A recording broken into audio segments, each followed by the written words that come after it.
Gusto mo bang malaman ang diskarte ng mayayaman? At bakit lalo silang yumayaman? Baka gusto mong gayahin.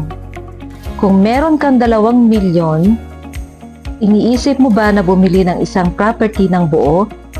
May mas matalinong diskarte dyan. Imbes na isang property ang mabili sa 2 milyon, bakit hindi mo gawing 4? I-down payment mo ang tig 500,000 sa 4 na property.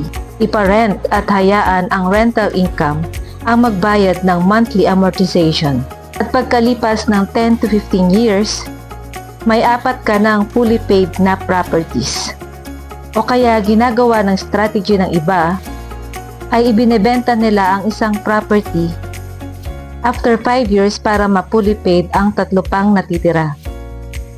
Ito ang diskarte ng mayayaman, kung paano sila bumibili ng property. Ano pa ang hinihintay mo?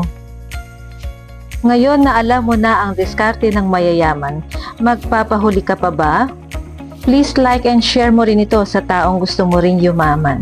For free site tripping, please call Anna 0915-4694 and 151.